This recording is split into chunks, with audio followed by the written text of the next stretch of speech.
Yes, here we are live back again. It is the Greg Green live stream. How's everybody doing today?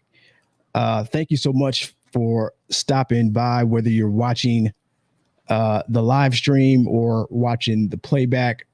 I certainly appreciate you taking the time to just take a peek and see what's going on the stream. Thank you so much to everyone who is subscribed over on YouTube. So if you haven't done that yet, please go over to the YouTube page and subscribe to the Greg Green live stream. Right now I'm streaming on Facebook, YouTube, and Twitch. So pick whatever one you like to visit from time to time. I'm there trying to be everywhere at once. So awesome. Thank y'all so much. So it's Sunday night, 8:00. I keep going back and forth on Sundays or Mondays. I think I got the biggest turnout actually on a live stream was on a Monday. Those might work out better for me. Actually, Sundays work out a little bit better because I have time during the day to sort of prepare things. But either way, it's all good. I'm here just ready to talk about some stuff. What about today? Today, I'm going to cover a few things. I want to talk about critical race theory. I'm not going to get too crazy. A lot of back and forth going on in the media and on the internet, but I just kind of want to offer my take on it. I've learned a lot recently about it. I felt a certain kind of way about it, and then I learned some stuff about it, and then some of the things I felt were reinforced, and some of the things were like, okay, why is this a problem? What is going on? Why is this such a huge controversy? And I'll explain a little bit why about that as well. Also, got my first vaccine shot. I did the Moderna. Is that how you say that? Moderna. I did that one, and really because when I went to Costco to get it, and they didn't have the Pfizer, so that's the one I got. Did some research on those. They both work about the same, so no big deal there. I know the Pfizer was popular; it was the first one that came out. But initially, I wasn't going to get the vaccine, so I'm going to talk a little bit about why I ended up getting it. Some things changed, so I changed my mind, or I saw some things that kind of made sense to me.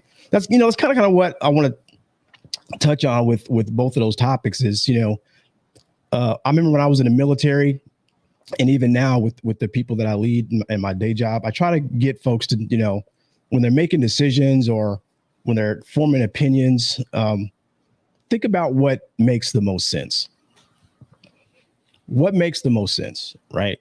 I don't know. That's different for everybody, but that's what I try to do when I'm forming opinions or making decisions, especially the tough ones. It's like, what makes the most sense here? And so really when it came to the COVID vaccine, it really pretty much came down to what makes the most sense. Knowing what we know right now, right? So yeah, we'll talk about that. Gonna hit on Space Jam.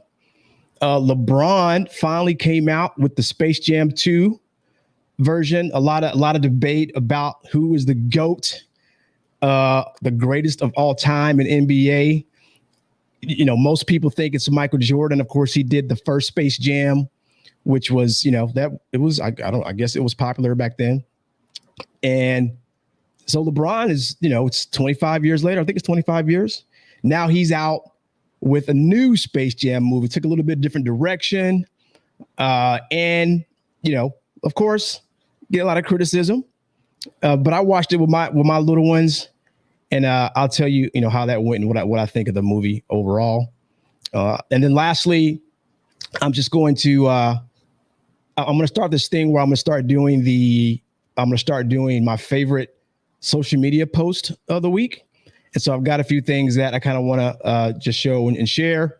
And maybe with some of them, it's really in an effort to try to to get them to come on the show and, and talk about some things. So I'll share my favorite social media post at the end there. So let's go ahead and just jump into this critical race theory thing real quick, because actually, I'll provide some context around how, I started thinking about it and start forming opinions about it. I was at the gym, if any of y'all seen my social media posts lately, I've been putting a little short fitness clips on there because I'm trying to stay in shape. Just turned 50 back in April. So I'm trying to be consistent about my fitness. I gained a lot of weight, and during the COVID time frame, and then around March this year, I weighed more than I'd ever weighed in my life. I'm a small dude, so I was 180 pounds. So that's big for me. And so I really wanted to just start, had high blood pressure, all the stuff that when you're getting older, you start getting fat and unhealthy. And, you don't, if you got kids and you want to stick around, you gotta make some changes. So, I've been trying to motivate myself. I was inspired by a couple other 50-year-olds or about to be 50-year-olds out there just doing it consistently. I usually shout them out every week. So shout out to Pete Spratt and Freak Feynman. Those guys are just incredible. I think they're superhuman with their commitment to fitness and staying healthy.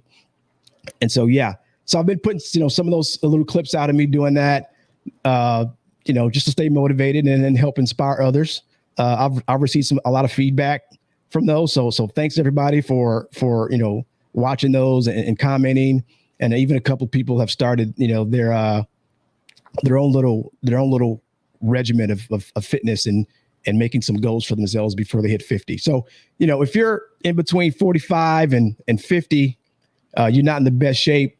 You might want to think about making some changes. But anyway, getting back to how I sort of started forming opinions around this critical race theory is I was at the gym, right on the treadmill, just thinking about, actually I wasn't thinking about anything. I was listening to some J. Cole, I think, in my AirPods. And just running. I was thinking about what little clip am I going to do to show, what I'm doing today. And so, how when you're at the gym and you're on a treadmill and, they got TVs up top, but you really can't hear the sound or anything. You just watch it. It's mostly like news channels. Right. And so what I remember just kind of, glancing up at the TV, and I saw this, obviously the little ticker down at the bottom. It's talking about critical race theory and how, all these parents are complaining about, what's being taught in school and things like that. And so I can't hear anything, but all I see is just, how they do these board meetings. People stand up, they start, they're talking, and but I could tell there was a lot of tension and people were getting heated in these conversations. And so it caught my interest.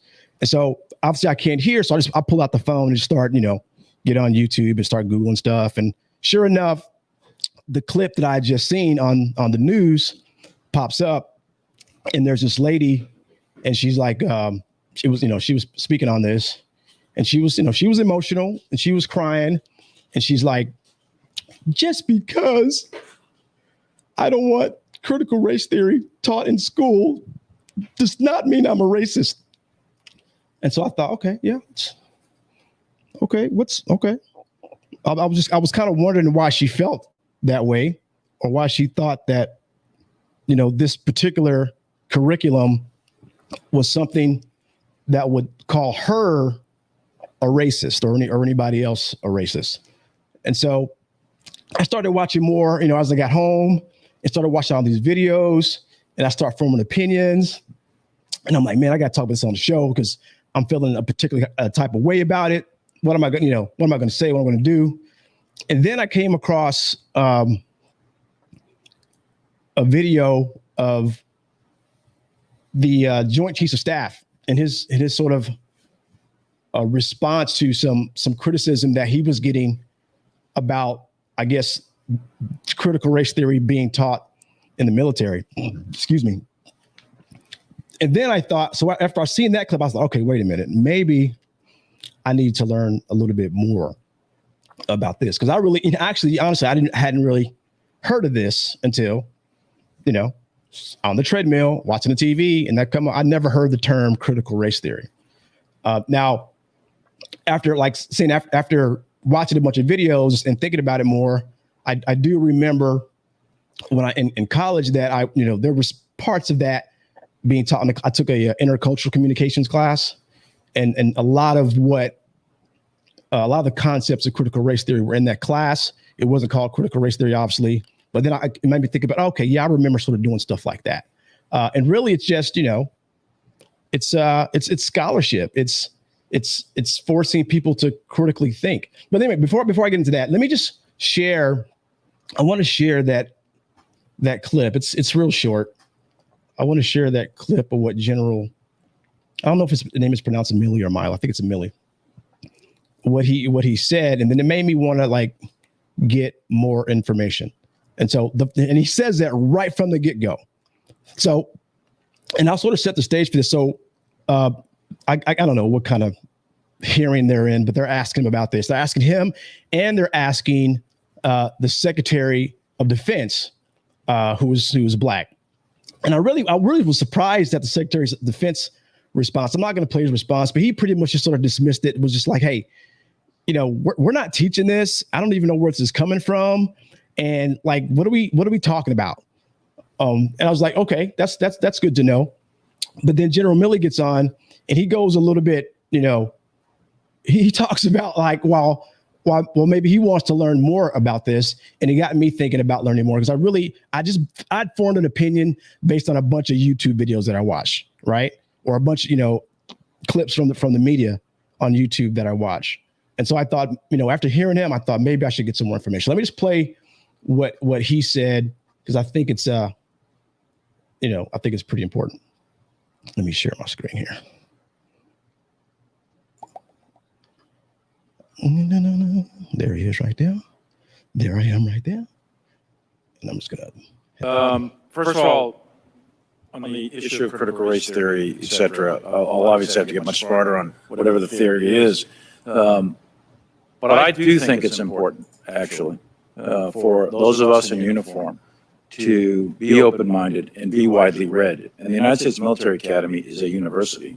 And it is important that we train and we understand. All right, I kept trying to pause it there. But the first part of what he just said there was, yeah, I want to know more about this. And in the military, when you think about the military academies, they're universities. The Naval Academy, the Air Force Academy, they're universities where officers go to get degrees and then join them, and they're in the military. And so it's just like going to a regular college with, just with a military culture. And so it's important. Oh, I'll let him finish because he can articulate it much better than I can. I want to understand white rage, and I'm white, and I want to understand it. So what is it that caused thousands of people to assault this building and try to overturn the Constitution of the United States of America? What caused that? I want to find that out. I want to maintain an open mind here, and I do want to analyze it. It's important that we understand that because our soldiers, sailors, airmen, Marines, and Guardians, they come from the American people. So I have to stop it there because that's key, right? Our armed forces come from the American people. One of the biggest things they teach you in the military is I was in the Marines, so is to know your Marines. Know who they are, know where they come from, right? Know how they were raised, know their families, know all about them, know how they feel about racism. I remember being, my first unit in the Marine Corps and meeting a guy who, before joining the Marine Corps, he had never seen a black person other than on TV. Had never seen one, never met one before me. So you can imagine how he may have thought about some things. And so now he ended up being a really good friend of mine. We learned a lot from each other. We had some conflict as well, but the military is just, you can't, you don't want to tell people to stop learning. Right. And so I'll let him finish here.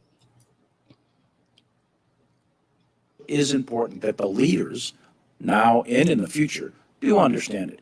I've read Mao Zedong. I've read Karl Marx. I've read Lenin. That doesn't make me a communist. So what is wrong with understanding, having some situational understanding about the country for which we are here to defend? And I personally find it offensive that we are accusing the United States military, our general officers, our commissioned, non-commissioned officers, of being, quote, woke or something else because we're studying some theories that are out there. That was started at Harvard Law School years ago, and it proposed that there were laws in the United States, antebellum laws prior to the Civil War, that led to a power differential with African Americans that were 3/4 of a human being when this country was formed. And then we had a Civil War and Emancipation Proclamation to change it. And we brought it up to the Civil Rights Act in 1964. It took another 100 years to change that. So look, I do want to know. And I respect your service, and you and I are both Green Berets. But I want to know. And it matters to our military and the discipline and cohesion of this military. And I thank you for the opportunity to make a comment on that. Thank you. All right. So that clip right there, now that was like about a month ago. That clip right there got me to thinking about, like, well, hell, what the hell do I know about critical race theory? Nothing. Other than kind of what I mentioned about what I experienced when I was in college, but it wasn't to this degree.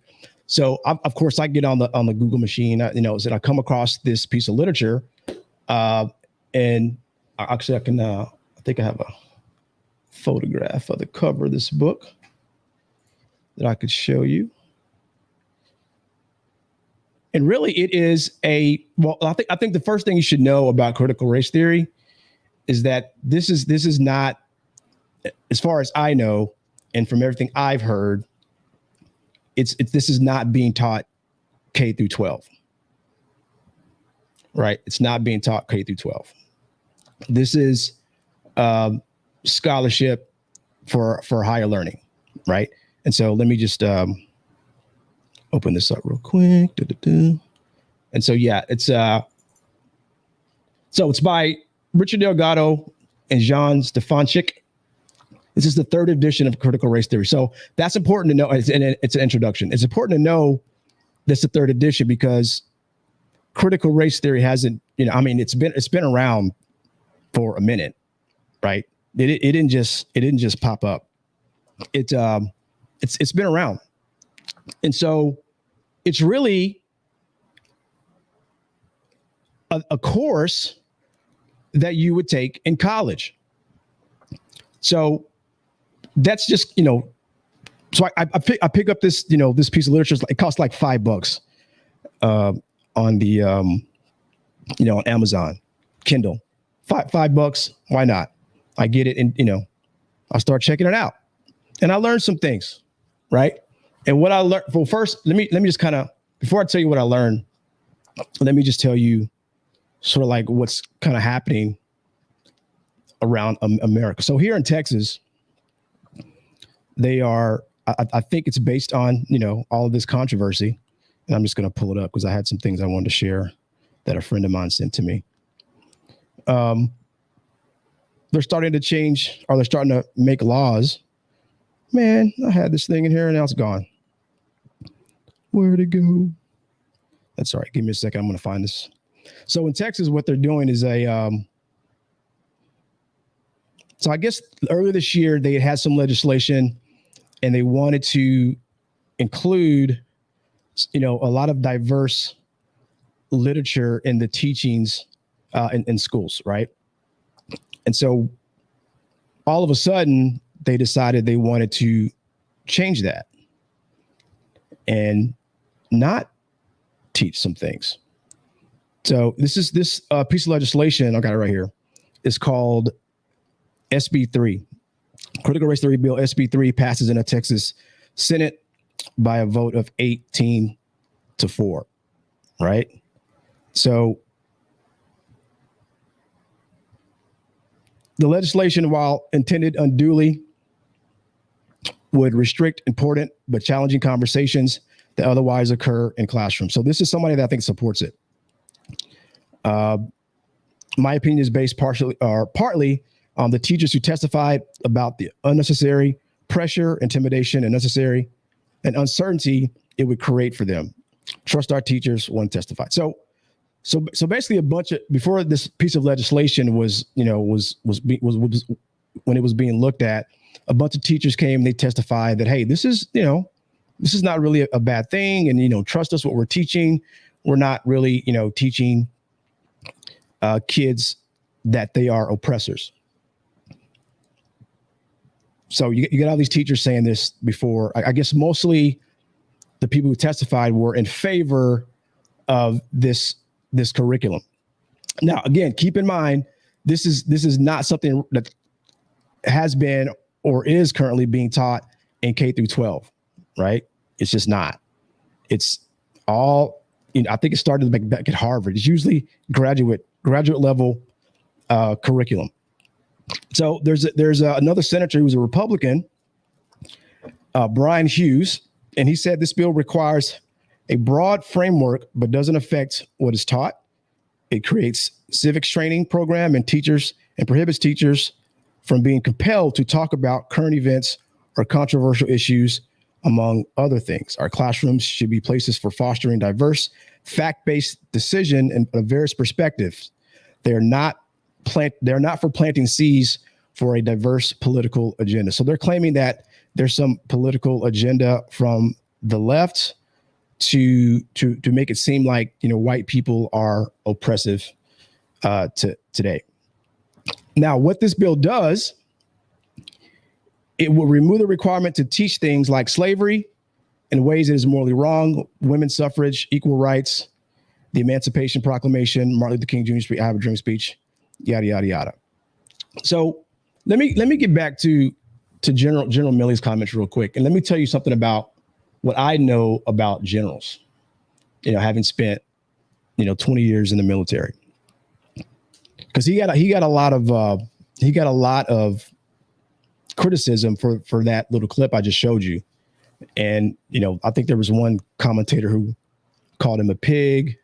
I don't even know what that means, but they called him he was criticized. He was, which I don't think does is good for the readiness of our military. When you have the senior ranking military guy and you're trying to tell him what they should and should not teach in the military, when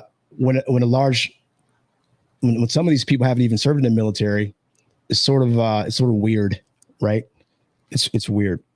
But anyway, let me tell you what I know about generals, because he got called a pig, he got called stupid, all kinds of stuff. Here's what I say about generals, especially 4-star generals. So I had the opportunity, like my last 3 years in the military, to be on a general staff. General Robert Neller, who ultimately became the commandant of the Marine Corps, which is the highest ranking, Marine. He's retired now, but at the time I worked for him, he was a 2-star general. And I remember the first time that I went to one of his staff meetings. And it's, if you're, an enlisted guy, it could be a little intimidating, because you got a 2-star general at the head of the table. There's this full board colonel who's his chief of staff right next to him. And you've got his staff. You've got the S1, which is admin. You got S2, which is logistics. I worked in S3, which is operations. The 4 is logistics. You've got all the heads of all these units, for an entire division of Marines. Right. And he's the head of this table. And, we're talking at the time we were sending augmentees, which are sort of like replacements or not replacements, but it's extra units to support operations in Afghanistan. So it was cool because it really gave an opportunity for a lot of POGs. If you know what POGs is, it's like persons other than grunts. So people that normally aren't frontline warfighters, it gave them an opportunity to form these augmentee teams and actually go participate on the front line. So it was a great opportunity for some of those guys. A lot of people were searching for glory anyway, so good for them. So we're planning all this stuff to send these Marines to Afghanistan to support operations there. And when you have these staff meetings, you pretty much go around the table, and every group is giving the general a brief on what they're doing, what their part of the plan is, yada yada yada. And the thing about General Neller is, well, the first time I actually even talked to him was before the staff meeting. We were doing some sort of just training op that, you just put temps out in the grass out in the front yard and just practice, right? So I'm running a 3, helping, set tents up and run operations from the field. General Neller strolls in, it was like late. I was on duty. It was like 2 a.m. He strolls in. Hey, how you doing, Marine? And he starts talking to me. And, we start talking about football because that's, I'm from Texas. High school football is huge. And, he's a huge football fan. He was telling me how he used to referee and a lot of so Marine Corps actually has a football team. They play games and all that stuff. And so he used to ref in those games. And we're just having a conversation, right? It's 2-star general. We're talking. So again, it goes back to, he's just getting to know his Marines, kind of at a much lower level than he. So that was important to him, right? To know about me, to know about what I like. So anyway, back to the staff meeting.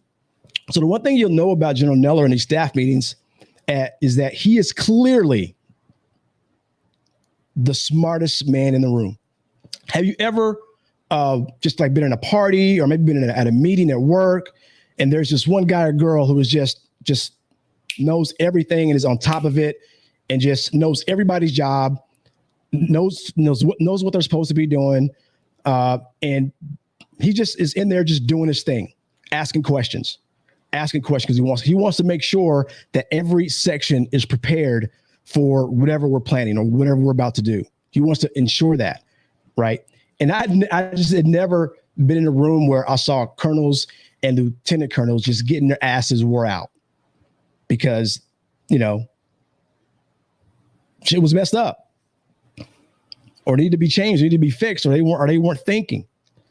And he was and so I guess what that brings me to say is that if you get to the level of a 4-star general, you're not stupid. You're just not. So to call General Milley stupid is just stupid. Stupid. So when I heard his comments, I took that to heart. I thought it was very valid. And it kind of, gets back to, actually, before I get there, let me just I already talked about what's happening in Texas with those laws, but let me just show you some of the things that are sort of going on around the country around this, because I think it's important to sort of highlight and just to kind of see, some images that I came across when I was just kind of thinking about and looking at all this stuff. So you've got, these meetings here where people are saying, parents stand up. You've got, we've got others here where CRT is the acronym for critical race theory, but here she has creating racial tension. And again, that's a lot of what those who oppose this say, that it's creating, this tensions, which isn't that good? Shouldn't we be having hard conversations about race or about whatever, or about anything? The one thing I remember, critical race theory, right? The first thing that comes to my mind is critical thinking. And the one thing I remember, and I went to college late in life. We got kids here. I'm not an oppressor. That's what's going on around the country. So I went to college late in life. But one thing that I learned early that was fundamental to higher education is critical thinking. So let me give you an example of how that how that plays out, a practical application example of that. So for example, I remember having to write a capstone paper at the end, right? And so you just choose sort of like a topic that you support. I chose legalization of marijuana. That's something that's a controversial topic, right? So what you're forced to do whenever you're putting these your paper together is you're forced to take the opposite position of what you hold and then sort of support that and make your argument and to help validate your argument by finding out those who oppose legalizing marijuana, why they oppose it and what's good about it or what's not good about it. Right. So it forces you to reverse positions on whatever you support on that. Right. So it forces you to think critically about how you feel about something. That is fundamental in higher education. It's fundamental. So I already showed you, the book that I read, 3rd edition, Critical Race Theory. This is what that book does. What it does not do, it does not teach anyone to believe they are oppressive or that they are racist. And it is in my opinion, it is not a racist piece of, it's not a racist form of scholarship. It's just, it isn't. So why all the controversy, right? Why are people saying that it is? I don't know. That's really what's sparked my curiosity is, why do people think that this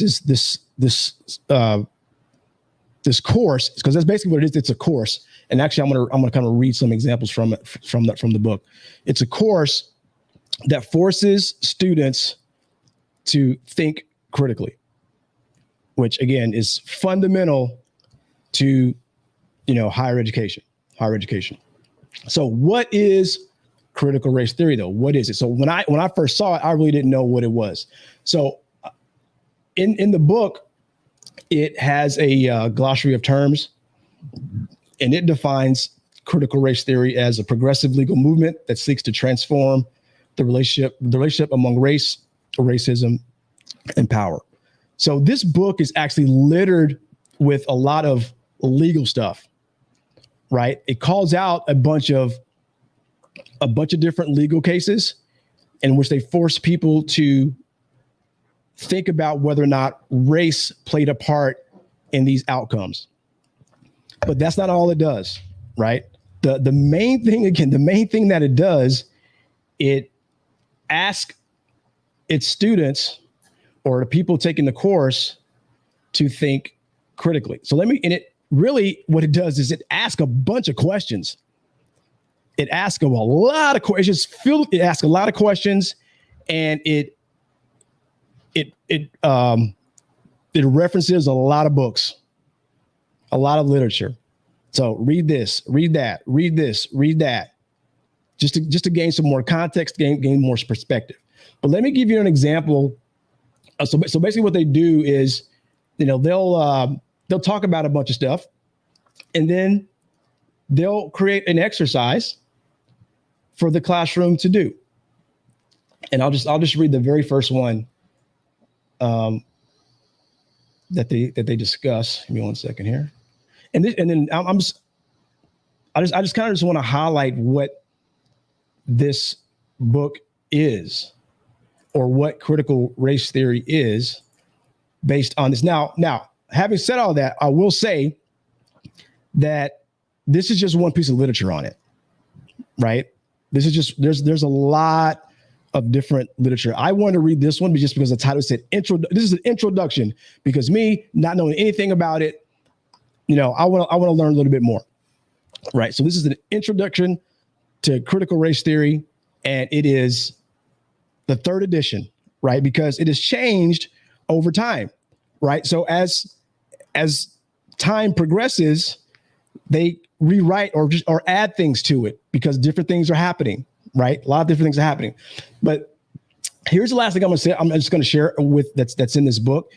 And I would encourage anyone who has an opinion one way or the other about critical race theory to look at this, to go grab this book. It's $5. If you got Kindle, $5, it's yours. You can even have it. They even have somebody that'll read it to you, right? So, but here's one of the exercises that they do, after, they sort of have a discussion or a lecture. And this is what it's asked students to do. So it's class exercise. Pair off with one another. Pair off with another member of your class or study group.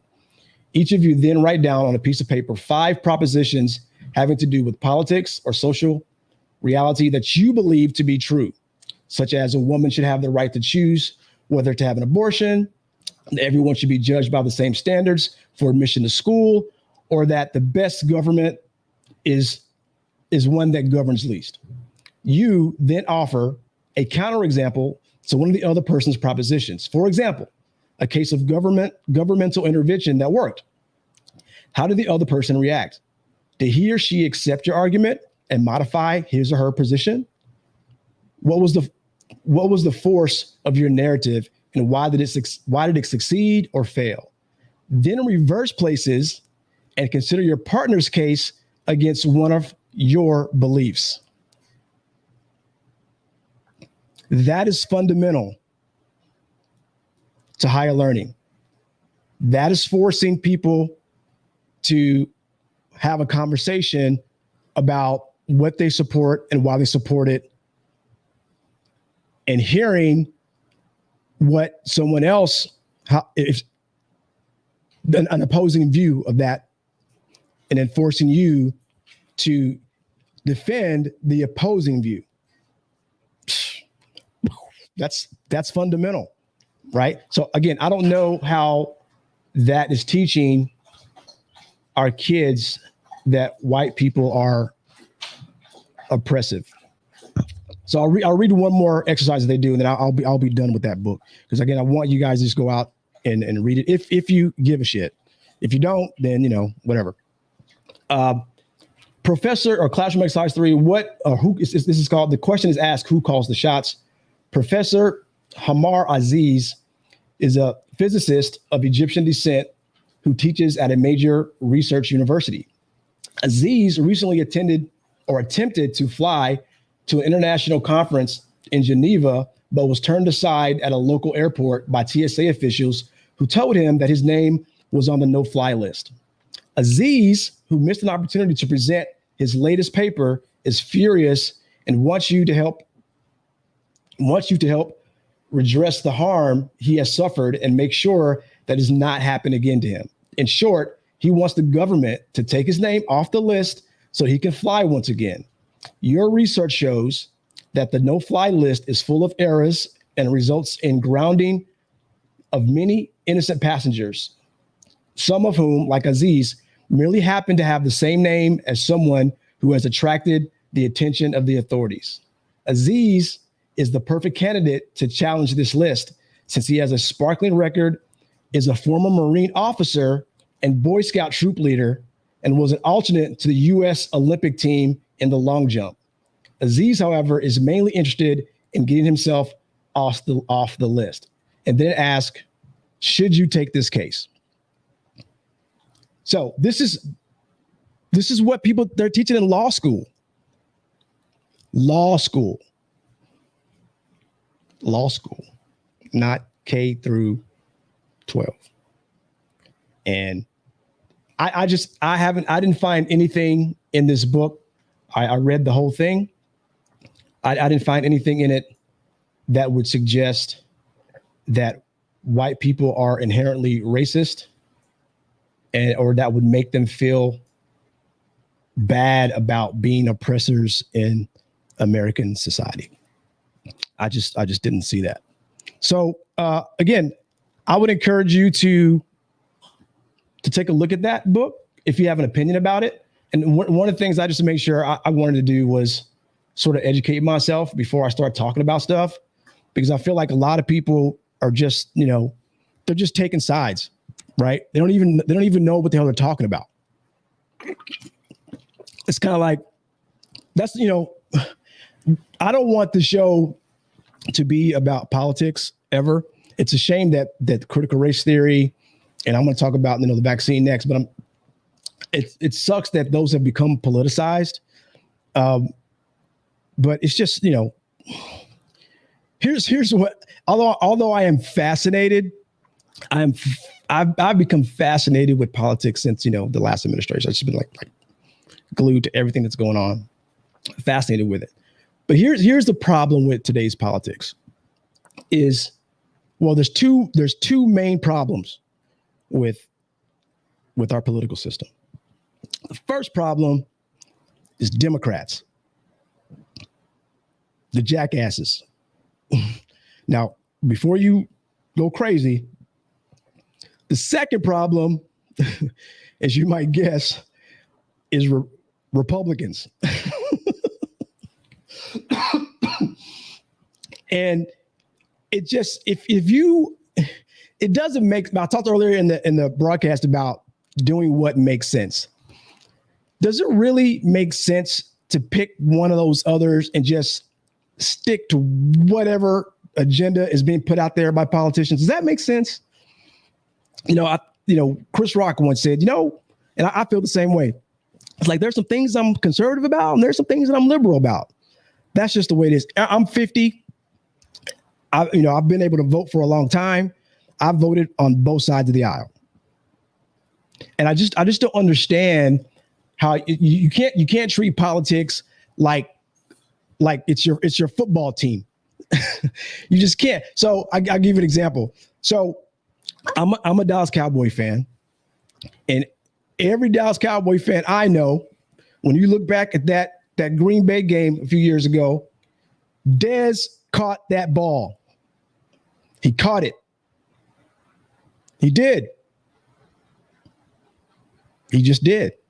Now, if you're a Green Bay Packer fan or a Cowboy hater, because there are a lot of them out there, Dez didn't catch that. He didn't catch it. So, okay, it's football. That's your team. I'm supporting my team. You can't do that with politics, bro. You can't. If you do, you start having, people storming the Capitol, carrying Confederate flags. By the way, nobody even checked that guy. Nobody checked that guy walking through there with the Confederate flag. Nobody really checked him. So, is it reasonable for Black people to think that there still may be a little racism in this country, given what's happened this year? Is that not reasonable? Right? I think it's reasonable. So, I guess I'll close with another video of a guy that I've sort of been following lately. And he makes, I want you to listen to, it's about 7 minutes, so bear with it. I don't have that many people here anyway, so y'all can do it. It's about 7 minutes, but I want you to really just listen to what he's saying. Now, basically what he's doing, he's responding to an email that he received from someone who is against critical race theory, right? He's responding to that, and he kind of goes through a timeline of history. And then there's something he says at the end, which I think is very important. I may stop it a few times just to kind of highlight some of the stuff he's talking about. But his name is I don't even know I'm supposed to, if he cares if I share his video here. I mean, if he put it out there, I'm sure he wants people to see it and people to share it. So that's what I'm doing. But excuse me, if for some reason he doesn't, I'll take it down or I'll stop. But his YouTube channel is called Beau of the Fifth Column. He's got about 619,000 subscribers. And so I think he has some pretty interesting things to say about critical race theory. And you can tell he's got I think he's a journalist with some military background. But I think, again, he really made me think about what this really is, and then how, I'll just play it. 1 second. Hey there, people, it's Beau again. So today we are going to talk about what the United States fundamentally is, or is not. Teaching history, a theory, and we're going to do this because I got a message, got a question to talk about it, request to talk about it. Beau, can you talk about the absurdity of liberals arguing that we should teach American history that says America is fundamentally racist through Joe Biden's CRT? Biden's support of the theory means nothing because he passed the fundamentally racist 1994 crime bill. Can we please move past the idea that everything is racist and just teach real objective American history? All right, so I want to pause it right there because that's sort of the theme of what's kind of going on in the country with people who are opposing critical race theory and who are, legislation is being put out there to ban certain things that are being taught. Is that, hey, can we get past racism? Not everything is racist. So that's kind of the thing. So he's sort of addressing that. Okay, so just quick little fact checks here. CRT is not Biden's thing. It's an academic movement. It doesn't have anything to do with Joe Biden. That's just not a thing. The 1994 crime bill, that's the Violent Crime Control and Law Enforcement Act. The senator claims it's fundamentally racist. I happen to agree. All right, I'm gonna stop again right there because this person who was sent in this email, and on one hand he's saying, hey, can we get over the idea that the U.S. is fundamentally racist and just move on? And on the other hand, he's saying, hey, this crime bill from 1994 is racist, right? So that's sort of confusing. Anyway, I happen to agree with that. And then we have the actual question, what they want discussed.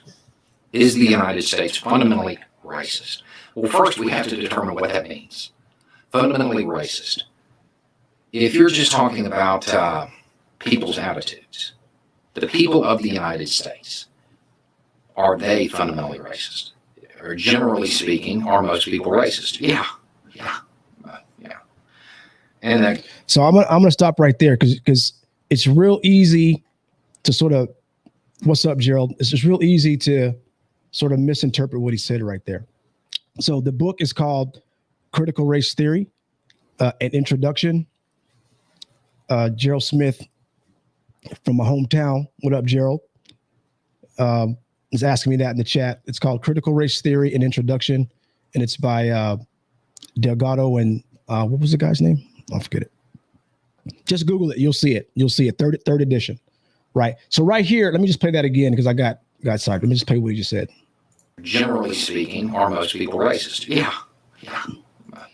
So he's saying that he's asking, is generally speaking, are most people racist? He said, yeah. Notice he didn't say, are white people racist, generally speaking.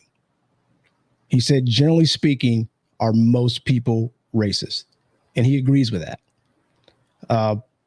I think I do too. I think we all have moments where, where if we said what we thought out loud, it may come across as racist or may be racist. But I think what's okay about that is we manage that, right? We manage that. I have, obviously I won't say obviously, but I'm not racist. I have white friends. Gerald is commenting in the chat. And so, but we have those thoughts and ideas and, that pop into our head sometimes that were sort of embedded in us as we grew up. But I just want to highlight that he didn't say in general, white people are racist. He said all, well, he didn't say all either, but he said just people. So I'll let him continue. Yeah. And that goes through the overwhelming majority of American history. Absolutely. So you could mean that. Or you could mean, is there some structural, institutionalized legislation that is racist?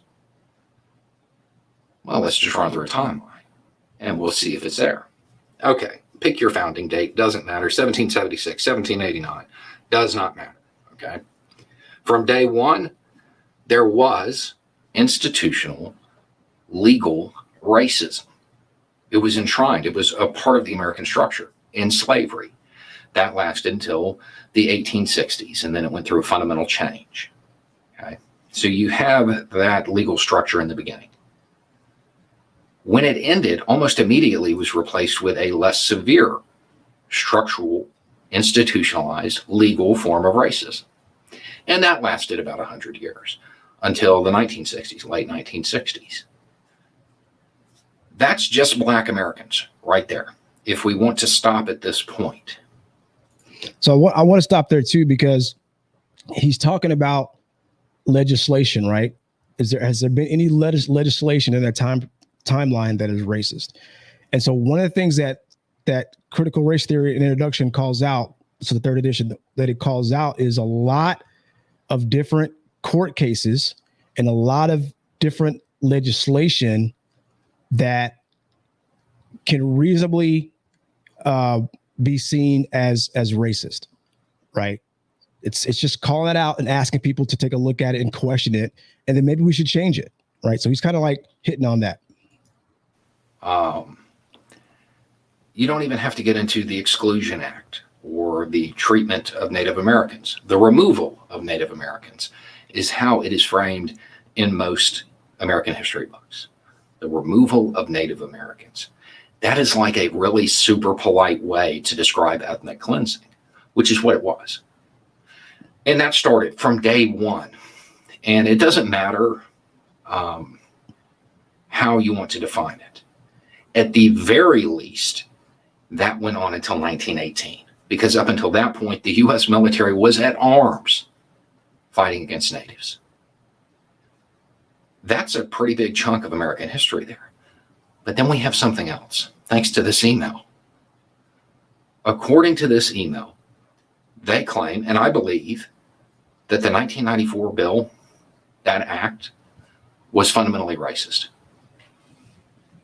I agree with that. I think it was. I would note that while some of the effects of that have been lessened, that law's still on the books. A fundamentally racist piece of legislation is still there.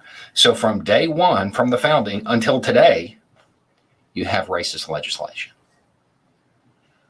I would suggest that would make a country fundamentally racist. If other nations that are held up as super racist nations studied the United States' laws to figure out how to do it, that might be a good sign too. That happened. The U.S. has a long history of racism.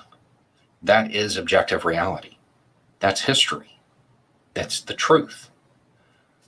You can argue that it shouldn't be taught that way all you want, but at that point, you're not arguing that you want history taught a certain way. You're arguing that you want mythology taught a certain way. The United States, its history is littered with racism, with structural, institutionalized racism that would suggest the country is fundamentally racist. It's just there. This isn't actually a controversial theory as far as the United States being a fundamentally racist nation. Now, CRT is basically just saying, hey, we need to acknowledge this and acknowledge that there are injustices that are occurring, and using a historical lens to do that. That's kind of the purpose of history. You learn history so you don't repeat the mistakes. If the United States was a person who was 100 years old, and you discount this email and the 1994 stuff, and you just run from the founding to the end of segregation, that would mean that the person was 80 years old before they stopped being as racist, overtly racist, and just relied on the more subtle forms. If you met somebody who was 100 years old and throughout 80 years of their life, they were overtly racist, you would probably suggest they were fundamentally racist. This isn't controversial. You can ban teaching this all you want, but it's reality. Those are the facts. The United States was founded and built on institutionalized racism. There's no real arguing this. It doesn't matter which pieces you want to count or discount. It's there. It's there underlying the United States' history. Does it get lessened over time? Yeah. Is it gone? No. If it was gone, we wouldn't be having this conversation. until people are comfortable with acknowledging the past, we have to assume that there's still a lot of racism. So I'm going to stop it right there. I think that last part where you said really just sort of like sums everything up. It's like, if we wouldn't be having this conversation if, you know, people weren't feeling some kind of way. And I'll just be honest about what it feels like to Black people, you know, the opposition of this, you know, this higher level of learning. It feels like an opposition to Black Lives Matter. That's what it feels like. But, you know, it is what it is. I spent an hour on that. I meant to spend like 20 minutes on it. And I was sort of kind of like babbling in the beginning, and I'm glad I showed that video, because he really just articulated sort of my thoughts a lot better than I could. And so, yeah, that's it. So now what I would like to do, if, you know, again, I would encourage everyone to sort of read more about what critical race theory is and what it actually is asking students to do. Again, because I don't think that it is, in my opinion, it's not teaching our kids that white people are oppressive. It just is. It's, you know, it's kind of like white privilege. It's not. Oh God, people are like, what? White privilege? You saying it now? No, it's not good or bad. It just is, right? And then how do you manage that, right? How do you manage it all? So, yeah, it's crazy, man, how people get all fired up, and it, you know, it feels like they just don't really know. I haven't really heard anyone articulate. Anyone that opposes this, haven't heard anyone articulate why they oppose it, or specifically what about it gives the impression that whites are oppressive. I haven't heard anyone say that. So I would welcome anybody to come on to offer their perspective on that. I would prefer they, you know, have either read this book or something similar to it before you do, because it doesn't make sense to sort of comment on something based off what other people are saying, especially politicians, because they're all liars. They all lie.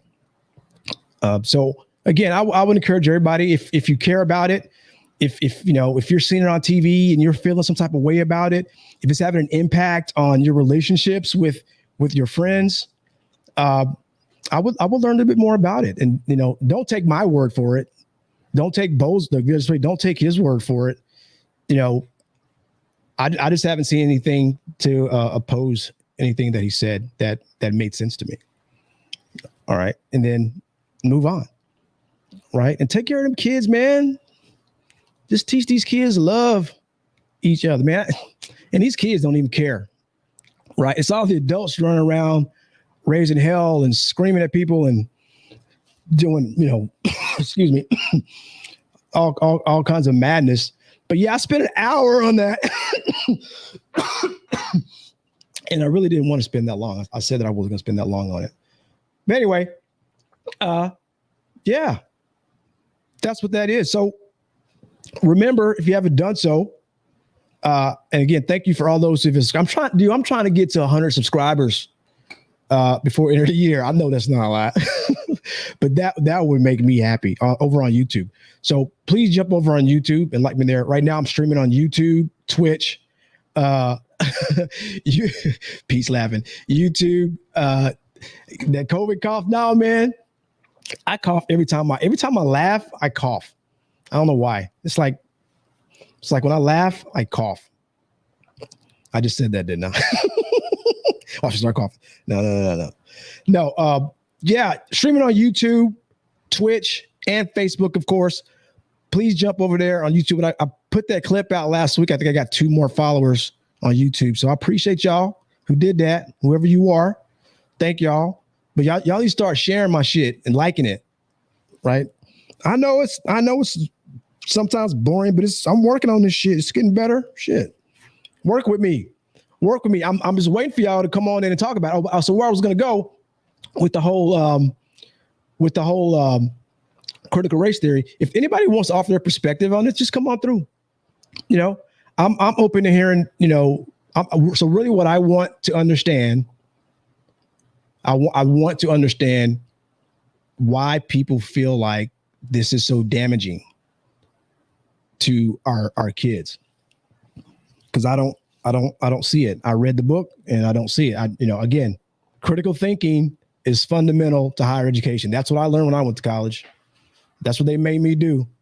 Hey, you think marijuana should be legalized? Well, you write about why it shouldn't be first. And then you come back and tell me why it should be. I'm like, damn, okay. Right? And so it makes you think.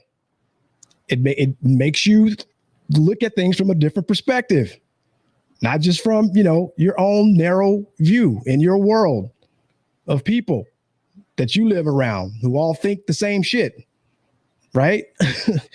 What do other people think about it, right? And why do they think that way? So yeah, we're done with that.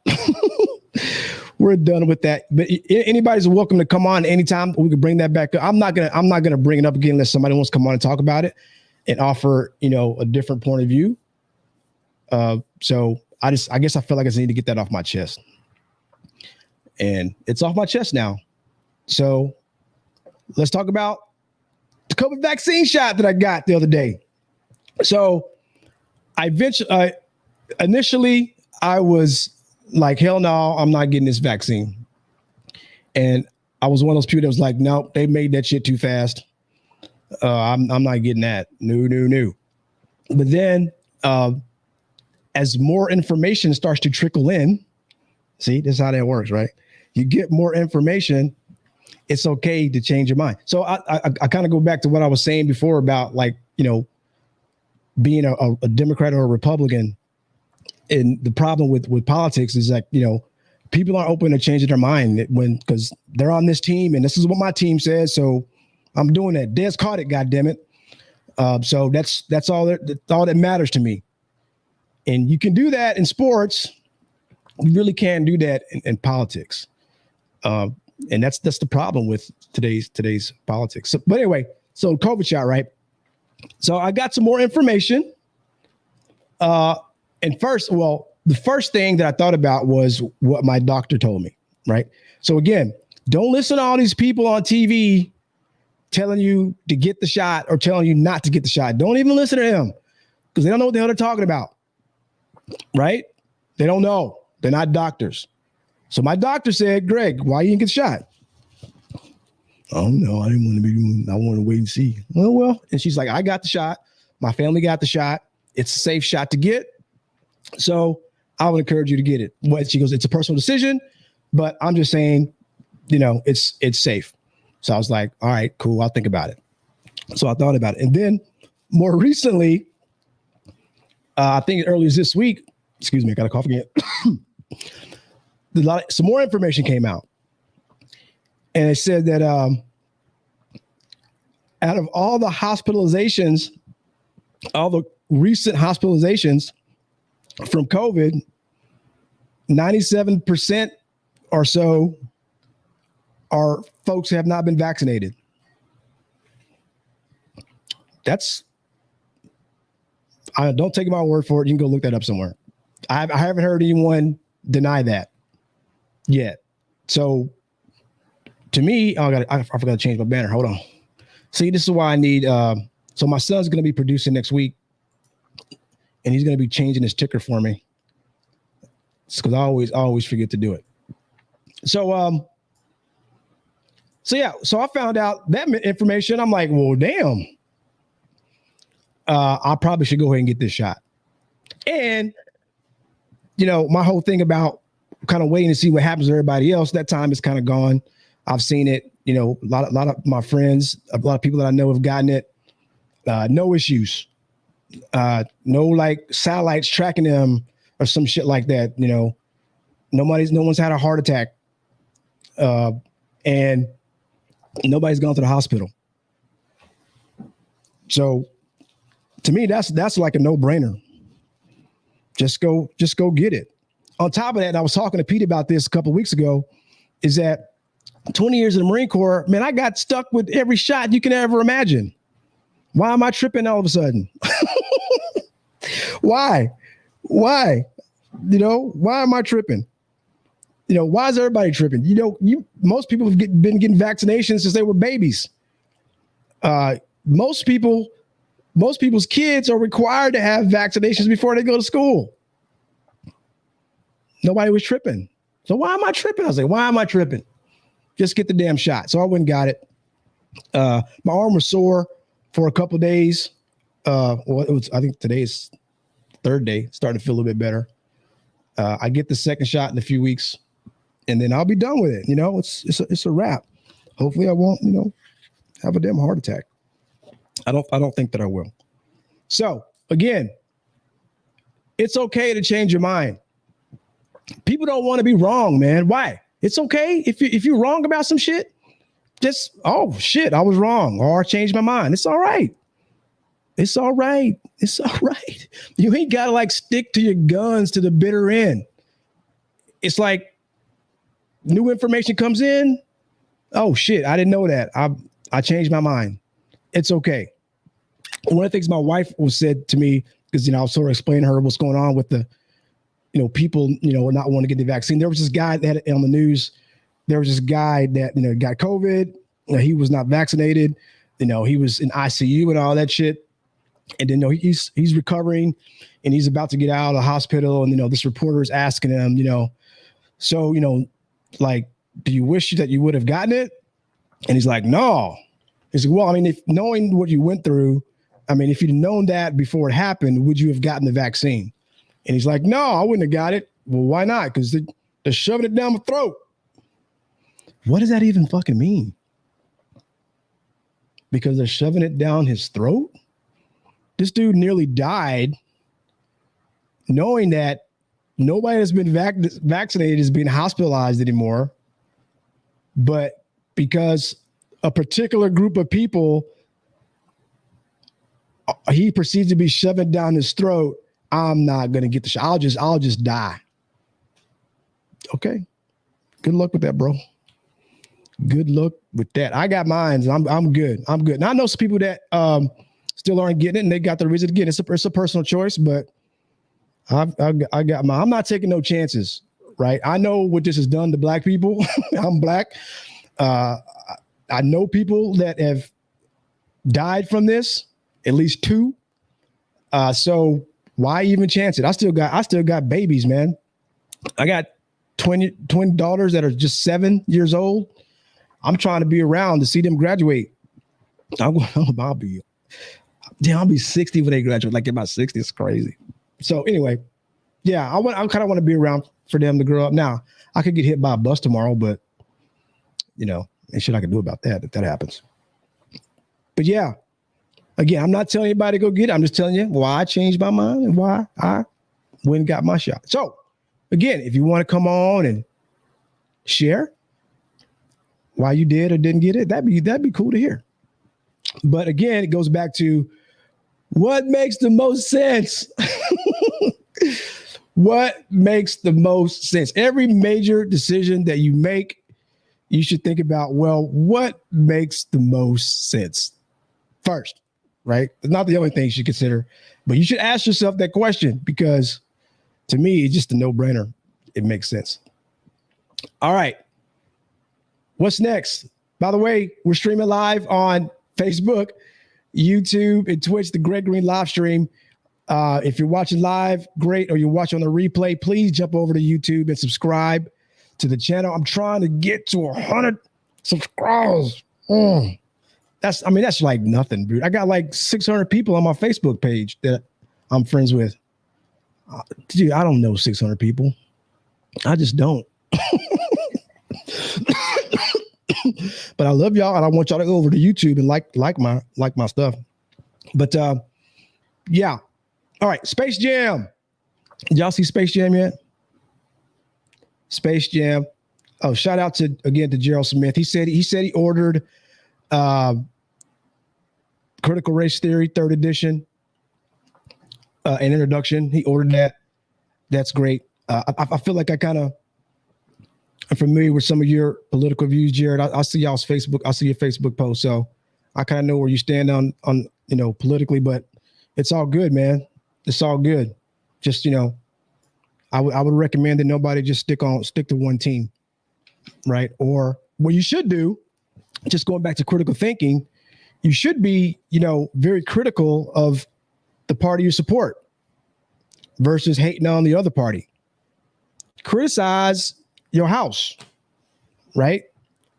I see Facebook posts all the time. I would be more interested in knowing who you like and why you like them versus why you don't like somebody. Like, okay, so who do you support? Who do you like and why?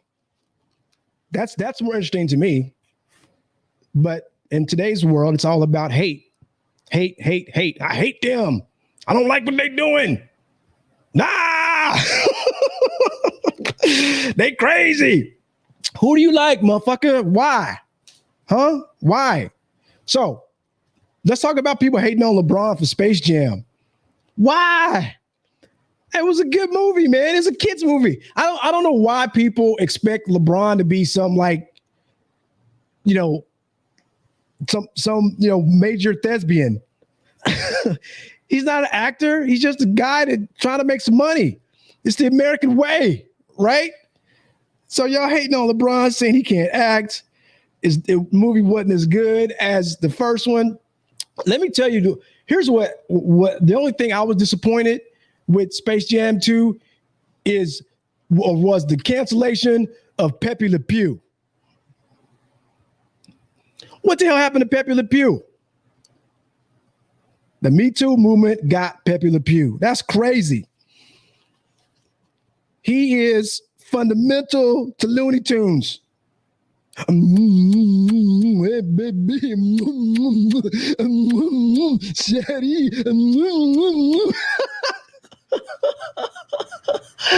I know he's sexually assaulting that cat. But what I see that cat whooping his ass every time he does it. They freaking canceled Pepe Le Pew, man. That's great. So Pepe Le Pew is not in Space Jam 2. Now, that's my only critique of the movie, is because he just happens to me my favorite Looney Tune, and it ain't got nothing to do with him raping the cat and all that stuff. That's not why I like him. It's just funny, right? It's just funny. And they took him out. He's not even, it's even hard to find Pepe Le Pew on YouTube. I mean, they got a couple things on there, but they got a lot of it cut out. But dude is funny, man. He's a skunk, right? That doesn't know he stinks. He don't know he's funky. There's been a few episodes where the cat was actually into him until she smelled his skunk funk.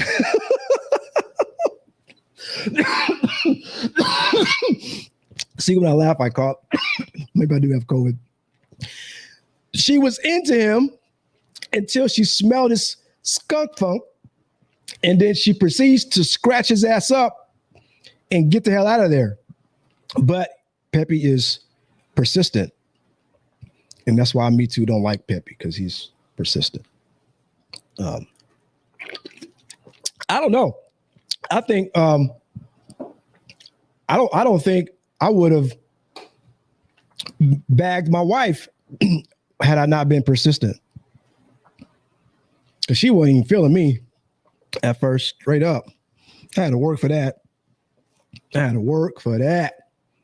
She wasn't feeling me, but I was like, no, hell no. I saw the dude she was fucking with at the time. I was like, oh, hell no. No, that's me. That's me, bro. That's me. I'm about to get that. And it worked, right? It worked. We've been married now for a long time, got 3 kids. It's great because I was persistent, right? I did not sexually assault her. No, I did not. I was just, persistent in my game spitting. That's all it was. And it worked. It worked. What y'all know about being persistent? Give me your stories. If you was persistent, who was that girl that wasn't feeling you at first, but because you were persistent, you were able to, well, let me be careful. You're able to get with that, right? Yeah. Persistence. It works. And that's what Pepe Le Pew was doing. He was just being persistent, and trying to get some pussycat. Because the damn cat, went under a fence. Pepe Le Pew thought the cat was a skunk because she went under the fence and the stripe or the paint and it got the stripe on her back. He's like, oh, female skunk. She stinks too. But no, I think he just didn't know that he stunk. And I think there was one episode where the cat was wearing some perfume that smelled good. And Pepe was like, that shit's funky. I'm out. I don't want no pussycat that smells good. He wanted some funky pussycat. Oh, shit. I know my wife is going to give me a hard time about laughing at myself. But isn't this much more fun than the first half of the show where I was just kind of like trying to be all serious, really critical race theory, crazy, blah, blah, blah. So, that's a wrap on that. So anyway, Pepe Le Pew got canceled and Space Jam 2. Watched it with my kids. Hey, it was all right. The smart thing he did, he brought in, everyone's crying about he's not an actor or he's not as good as Jordan, but hey, he brought in, Don Cheadle, who is one of the best to ever do it, right? Plays the bad guy. I thought Dame Lillian's character was dope. He was dope. Tarasi, her character, that snake, that was dope. The cool thing too about it, because remember, I grew up, if you're like my age, you grew up like on Looney Tunes. I remember where you couldn't even watch cartoons. Only time you could watch cartoons was after school during the week and on Saturday mornings, right? Now kids can watch cartoons anytime they want to. Hell, my kids didn't even know who the Looney Tunes were before Space Jam 2 because they're too young for Space Jam 1. And now they can't get enough of it. They're finding HBO Max has all the old Looney Tunes cartoons. Hilarious. Go back and watch some of that shit. Go back and watch some Foghorn Leghorn. Hilarious. I say that boy. Hey, sorry. I say that boy. Fighting that dog. It's hilarious. I didn't even excuse me. I didn't even think it was that funny when I was a kid. I was just watching the shit because I was a kid. But go back and watch it as an adult. Watch Elmer Fudd hunting Bugs Bunny and Daffy Duck.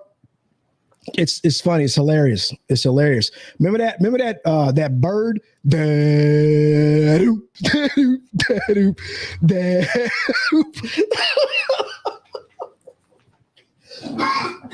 That is the funniest. That is the funniest Looney Tune cartoon of all time. Oh, don't tell me. I gotta find that. Oh my God. Y'all gonna go crazy. Y'all see this. Y'all gonna maybe if you don't know what I'm talking about, just give me a second. I'm gonna find it. So remember it was that buzzard, right? And the mother buzzard sent all the baby buzzards to go out and get food. But one of them was kind of like, he was slow. He was a slow one. And okay, hold on. What is it? Buzzard. Looney Tunes. Buzzard. Hold on. I forget his name. had a name too. Was it Buzzard song? This is there he is. There he is. Okay. All right, this is about I see a couple of versions of it. One of them is all right, I'm gonna play the 3-minute version. I'm sorry. This is just too funny. I hope I don't get like in trouble for showing Looney Tunes. Like the first time I was trying to stream on Facebook, I got in trouble for because I was watching that I say too much. I was watching the one of the fights. I think it was that one of those YouTube guys fights, and I had the commentary playing in the background when I was on the live stream, and Facebook canceled my ass just like Space Jam canceled Pepe Le Pew. And so I hope it's okay. I think it's okay to play this. But this is okay. So we're talking about Space Jam and Looney Tunes. So what I thought was cool about Space Jam was the sequence when LeBron first like became a cartoon character, and they're running, driving this truck through the desert, and they got Wile E. the Coyote and Roadrunner, and they're like crashing and falling off cliffs and all that shit. That's classic Looney Tunes, right? It was funny. But this one right here, it may be the funniest Bugs Bunny clip of all time. So I'm gonna play it real quick because this is funny. I don't care. I'm almost done. I promise. I'm almost done.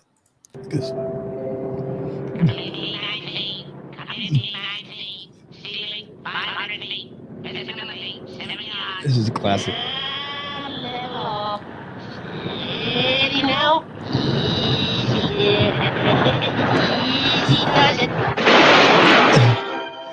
So that's the dumb buzzard, right? The slow one of all of his siblings.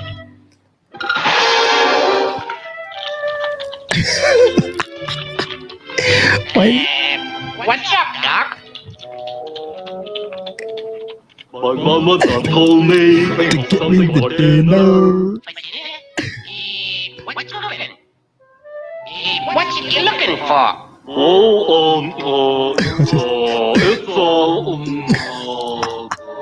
Don't tell me. Don't tell me. It's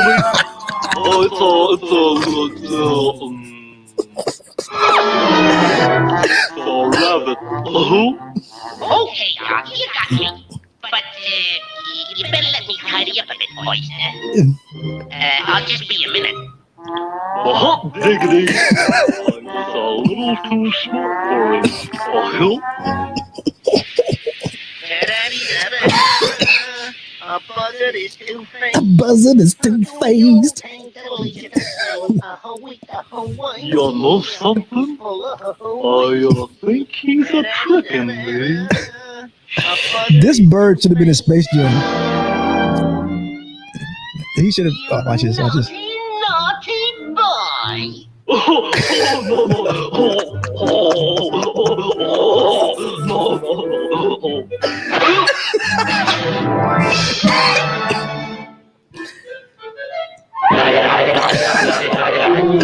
This is classic.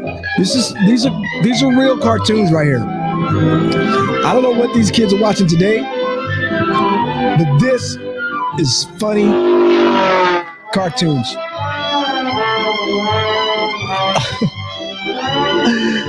I'm sorry. I gotta play it all.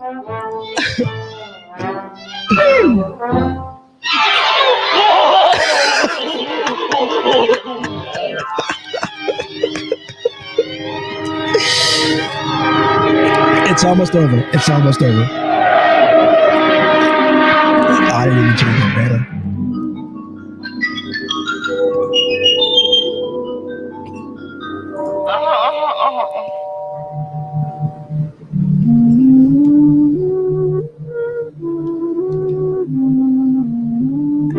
So there's another version of this where they're like dancing, which I thought was funny. I thought they was gonna have that on here. I think it may have been earlier in the clip, so they didn't add it to this one.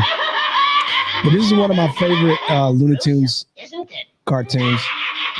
I think that's the end of that one. So yeah.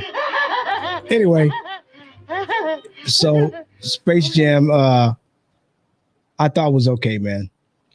I thought it was just fine. Good family movie. LeBron kind of like touched on. It's hard if you're. I think if you're a megastar like in the NBA and you got like sons, it's hard not to want your kids to to sort of follow your footsteps, but a lot of times they don't. And so it kind of touches on not doing that all the time, not being so hard on the kids. So again, enough with the hate on LeBron. I think if y'all like, there was a bunch of hate on LeBron back, in the bubble and, him being, outspoken and being active and all that stuff. Just a simple like Google search of that dude you would really find out what he has done for his community back in Ohio. He literally built a school, like paid for the books, paid for the uniforms, and like, there you go. Get smart, kids. It's all on me, right? No one wants to talk about that. So I'm just saying, just because you don't like one thing about a guy or a girl, it doesn't mean he's bad, right? It's okay not to like some things about people, but you don't just focus on that. What is a guy doing for his community? He's doing a lot. I had to learn that. I used to hate on LeBron just because, because when the Mavericks, they played them back in the day when he was with the Heat, I'm rooting for the Mavericks, so I'm hating on LeBron. Like, just remember, team sports. We talked about that earlier. Dad's caught it. When he played when he played when the Spurs beat, was he with the Cavaliers when he played for the Spurs? Yeah, when the Spurs beat them, when the Spurs were playing them, yeah, I'm rooting for the Spurs, my home team. So I'm hating on LeBron. The Golden State days, I like Steph Curry. I just like him and the Smash Brothers. I was like all into them. And so I wanted LeBron to lose.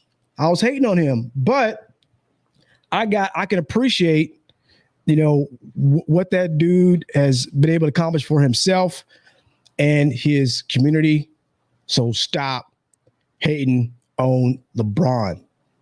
Okay. So the last thing, by the way, the Greg Green live streaming live right now on Facebook, Twitch, and YouTube. Don't forget to go over to YouTube and subscribe, like, share, whatever. I'll make some clips. I know this is long. I know you don't want to share, an hour and a half of me talking about whatever. So I'll make some clips. Everybody's welcome. Anybody's welcome to come on anytime. All I do is send you the link. You can come on. A few weeks ago, man, had a really good turnout. Excuse me. Yeah, I definitely do something about this cough. I don't think it's COVID, but I need to do something about this cough. But anyway, I really encourage folks to come on and do more and say more and talk to me. Some people have reached out and said, "Hey, Greg, I saw it, man. That's cool. Thank you." Well, come on in and talk to me. It's a Sunday night. Y'all ain't doing shit. Everybody's laying in the bed, getting ready for work tomorrow. It's all good. So last thing we're going to do tonight is I'm gonna share some of my favorite social media posts of the week here on the Gregory Live Streams, streaming right now on Facebook, YouTube, and Twitch. Don't forget to subscribe on all three platforms if you can. Please do.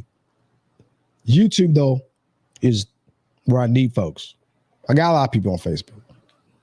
YouTube, I need you to go over there, like that, share that. So I'm going to share some of my favorite posts from this week. Now, a couple of these are people that I really would like to come on and talk about some things.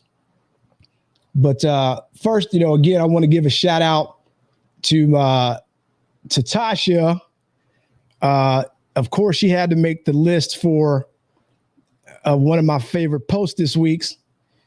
She's been seeing my little video, my little IG reels of me working out, and she said that it kind of motivated her to get out and start moving. And I'm like, yes, that's what it's all about, because 50 ain't no joke. It ain't no joke. So ladies, especially the ladies, y'all got to like keep it sexy, man. You know, you're getting older. Before you know it, them hot flashes going to hit. So I think, you know, being in better shape helps against that stuff. I don't know. Does it? I don't know. It probably will. Can't hurt for sure. Right. So if you're, you know, you ain't got to do much, just get out, start moving, start walking. So my first social media highlight was my classmate, my friend, my homegirl from my hometown, Sherman, Texas, Tasha. She started doing her thing. So check this out. Wait. Am I sharing the sound? I think so. Yeah. Let me start that over. I'll play it twice. 450. Y'all think it's a game?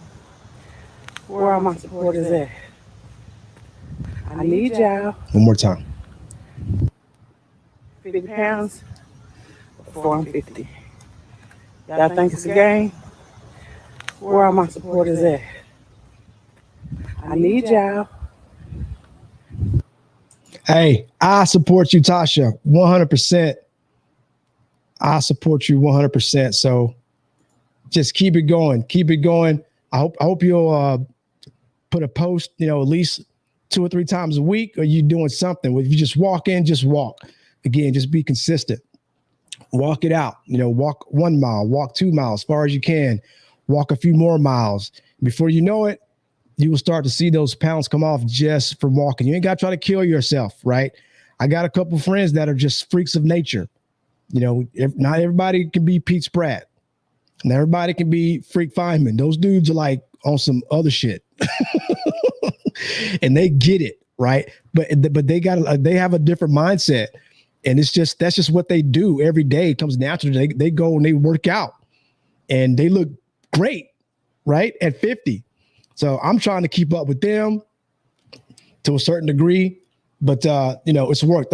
Since March, I'm down 20 pounds. I'm back at kind of like what I think is the ideal weight for me. And for me, I'm just trying to maintain now, right? Eating better, exercising regularly. You know, I try to get it in, 3 or 4 times a week, if not every day. I try to do something every day. So at a minimum, I walk the dogs. So, and just get it in. So Tasha, shout out to you. Keep it going. She wants to lose 50 pounds before she turns 50. Again, I think she'll be 50 in April of next year. I know that because I think her birthday is like the day before mine. So that's gonna be done easily, right? Don't focus so much on your weight. What I would do is I would measure my waist, like in my neck, and then when you start to see the inches come off, that's what's going to motivate you to keep going. So first, that was my first social media pick of the week. So Tasha, I would love to have you on to talk about how it's going. To keep up, I'll keep posting. Y'all keep posting. You want to challenge somebody to walk with you? Hell, I'll even if we can hook it up, I'll even walk with you like on a live, like Instagram live. We can like walk together and just shoot the shit, right? Or maybe just jump on Facebook live. We can have multiple people walking and just getting in shape. So let's start a movement on that and just get it going. That's because you're gonna, you were gonna need people to support you with this because it ain't always gonna be easy. So usually, if you got somebody to check in with, you're more likely to not take a day off. So I'm down. Just let me know. But come on the show if you want to talk about it, and it's all good. All right, my second post. This was not a video. It's just like a Facebook post. But man, I saw this today, and I was like, "Whoa, bro!" I had no idea. But I was really like taken aback, and I was just like, and I responded with, that's what's up, bro. Your future is bright. So it was Kevin Andrews, again, another hometown, and he had posted on here after 27 years on parole. Yesterday was my last day, and just like that, it's a wrap. It's been rough at times and okay at times. I've literally cried thinking about how this could happen to me, but I still persevered and pushed through. The experience definitely made me who I am today, and it's a blessing to be in God's favor. Knowing all this time that this unfair punishment for someone else's actions fueled me to keep going. I'm very appreciative of the people who gave, excuse me, who have truly supported me and cared for me, not knowing the pain that was eating me up inside. All that I can say is I'm excited that I made it through it and again, and I'm thankful, feeling proud. Man, that's great, Kev. That is great, bro. I had no idea. So again, another hometown, Kevin Andrews was on parole for 27 years, and his last day was today. And I see you, man, on the Facebook. I see you doing nothing but positive things. I remember, as a kid, you were always, into sports and everything. So I see you in the gym. I see you like refereeing. I see you, man. And if you want, man, to come on and share your experience, I would love to learn more about it. The good, the bad, the ugly, whatever you're willing to share, you are always welcome to come on. I don't know if you're watching this now, but I'm going to send you a message, man. And I would love to have you on to just talk about your experience and what you went through. Maybe some other people can learn from that. So congrats to Kevin Andrews, off parole after 27 years. That's incredible. That is just incredible. I'm going to keep that up. Look at that smile, man. Look at that smile. That is awesome, bro. That is awesome. Okay. So my next one. All right. Another teammate, another high school teammate, classmate, another Kevin, by the way, Kevin Morris. So Kevin's always putting these clips on here about underwriting and mortgage loans and all this stuff. I see you, Kevin, every day. So he put on here what he put, underwriter. This pay stub says Rob instead of Robert. Bring me 2 cheeseburgers, a green flashlight, and a letter of explanation signed by Elvis. Hey, let me tell you, this post made me think about when I was going through that process, and the underwriters, they're checking my accounts and all this shit, and they're asking me, they call me on the phone, hey, we see this deposit like in your account that just came through for, this much money. What is that? Where it's not like on your regular pay stub. Where is that from? I'm just like, shit, that's like a gift from my mom. I don't know what it was. It's like, all right, fair enough, good enough. And the loan was approved, thankfully. So I thought that was funny because it made me think about that. That was a stressful time, man. When I bought my house, going through all that stuff, it was real stressful. So Kevin, if you're listening on the live stream, or if you're just, if you see us on the playback, I'll send you a message too. I would love for you to come and share with the people, how they can, what they can do to make that experience a little bit easier as far as, underwriting and closing and all that stuff. I'm not exactly sure, like what you do around all that, but it sounds like you know a lot about it. And I think it's something that people, so I probably have a lot of information that people could use regarding, getting a loan for purchasing a home. Because we all need to thrive for home ownership. It is, it's just, real estate is something you can pass on to your kids, man. Something you can pass on. So shout out to Kevin Morris for that post. I remember going through that process, and it was a pain in the ass, but I was one of the lucky ones, I guess. All right. Excuse me. I have one more to share, I think. Hold on. So I had Tasha, Kevin Andrews, Kevin Morris. All right. Yeah, I got one more. And of course, I had to get my guy, Pete Spratt. Recently went to Cancun. Pete, you got to come back on and tell me about your trip and everything. But I thought this clip was funny. So let me share this right quick. I thought this was funny as hell.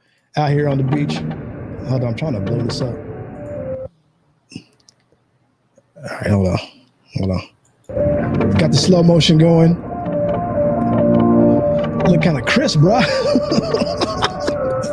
That's all right, you out on the beach. So the only thing, watch out for those beach scooters. Wow. As scooters, you can get away with that. calling your wife a cougar. That's cool. I just want you to get it one more time. Got the slow motion, got the music. One thing that's cool about Pete is that he can still grow hair at 50. It's crazy, man. I can't. I'm done. Smacking that ass on the beach, baby. Smacking that ass on the beach. Come on now. Yeah. So that was the last one. So those are my 4 social media picks of the week. I'm gonna try to do that every show at the end. I think that's fun. But man, you're always welcome to come back on. Tell us about Cancun. I still have never been. I want to go before the summer's over. Hopefully I can make that happen. But yeah. So that's it, man. Wow. So I managed to get this under 2 hours today. I spent a lot more time than I wanted to on critical race theory, but hey, I think some good information came out of that. I don't know. I hope that it was helpful to somebody. I'm just now changing that banner. So again, I've got all right. So before I go, thank you to the 4 people that are watching the stream right now. I appreciate y'all so much. You just don't know. I really do. Thanks for hanging in there, man. I'm gonna give y'all a little bit of time. If anybody wants to jump on, let me know. Just put it in the chat. You can jump on. I can't see. I can't see. All I can see is that people on. I can't tell who's there. So if you want to jump on right quick, chop it up.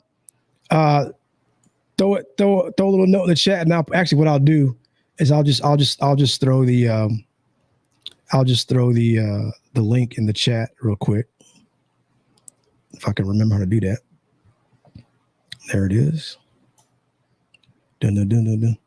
Oh, I forgot. I want to. I know my man Tim Garland is back in the States, so I was corresponding with him a little bit. I really would love for him to come on before he gets out of town. If I'm not sure how long he's going to be around, but Tim, if you're watching and listening, hit me up, bro.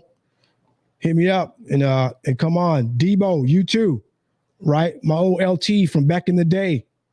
Hit me up, right? Y'all, he reached out to me and we couldn't get on last time, but this is what this is all about. Just linking up, catching up, all that stuff. Otherwise, I'm going to be talking about critical race theory and stuff like that, so y'all don't come on, then it's going to be whatever's going across my feed on a daily, right? All the time. I'll speak on it. So I'll put the link in the chat. If anybody wants to jump on, just say what's up. I'll give it some time. I will just kind of recap what I went over today. I gave sort of a analysis on critical race theory, on what it is and what it isn't. What I think that it is not. It is not a piece of. It's not a piece of scholarship that teaches our kids that they're oppressive or not to like themselves or to feel bad about being white. It's not a racist piece of scholarship. It is something that is fundamental to higher education, which is critical thinking, and it forces the students to do that. So I talked about that a little bit. I played a couple of clips that I thought, were for some people that I feel like know what they're talking about. We talked a little bit about my decision to change my mind on getting the COVID vaccine shot. Got that the other day. I'm good. Going to get the other one in a couple of weeks. And so that'll be done. And chances are, if I get COVID, I won't die from it, or I won't go to the hospital. That's what the numbers say. That's what makes the most sense. We talked about Space Jam and Pepe Le Pew getting canceled. I can't believe Pepe Le Pew got canceled off Space Jam. The Me Too movement destroyed Pepe Le Pew. He's one of my favorite Looney Tune characters. And that's right. I said it. I'm not afraid to admit it. Pepe Le Pew. Pepe. Maybe I should start a movement to bring Pepe Le Pew back somehow. Right. But, a more, a more subtle Pepe Le Pew. You know, somebody could write something for him that is fit for these times. And I bet he could still be funny, right? People are scared to talk to women anymore because they're afraid. They're afraid. I've been out the game for a minute, but I'm just saying, if I was out there, I'd be, you know, it's weird trying to talk to a woman being a gym. I don't know if it is or it isn't. I'm just running my mouth. All right. There's Ski. David Ski, what's up, man? Hey, bro, I thought I'd take a look at your live show. You put in some good work. Thanks, man. I appreciate you. Ski's one of my old Marines from back in the day. I think he's out in Wisconsin.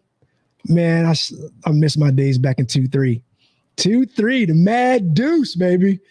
The Mad Deuce. Second platoon. Second to none. Da. So that's great, man. Thanks, dog. Thanks. I appreciate you showing some love for me.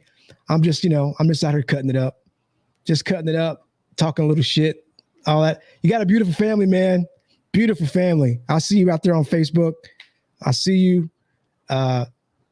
Looks like you're doing the fatherhood thing, the husband thing. You just like you're doing it well, man. So keep up the good work. Take care of them kids, man. Take care of them kids. Love on them. Love on them babies. That's all we got. That's all we got to do to these kids, man. Is love on them. Teach them how to be nice to each other, to other kids. I don't know. Kids don't have no problem with that. It's just the grown-ups that are all messed up.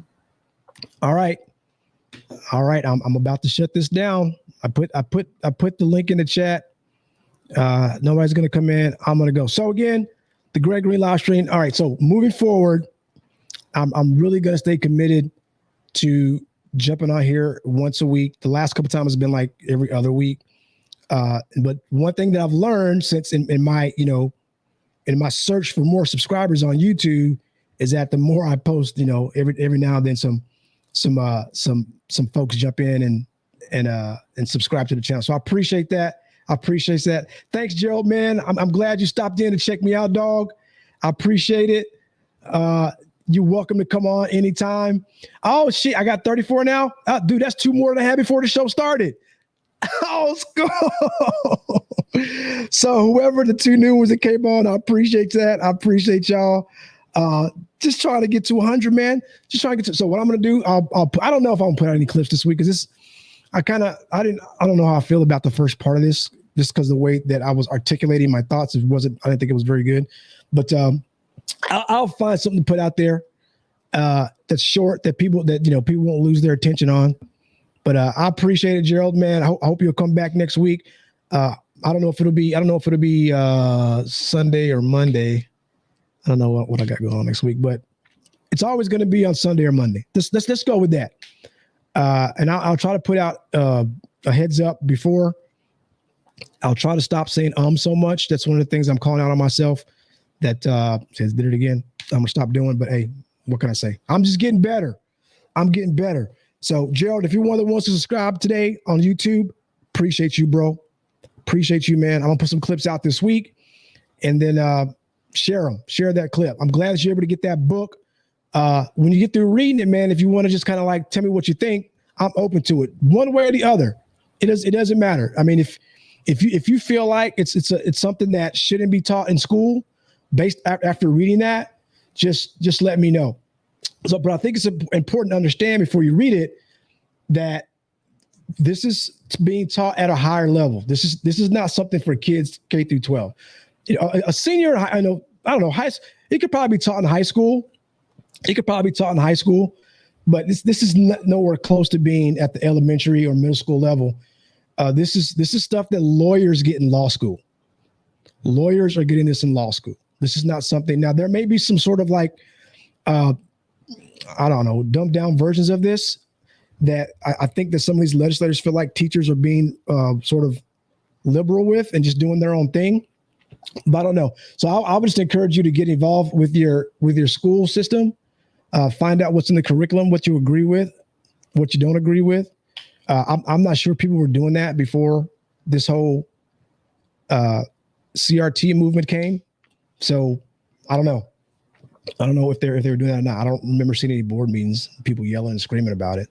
So about stuff that's not even being taught at their school, but they are making sure that it doesn't get taught. At least they are trying to do that in Texas. And that's why some of the Democrats left the state. So this law, but anyway, I'm not here to do politics.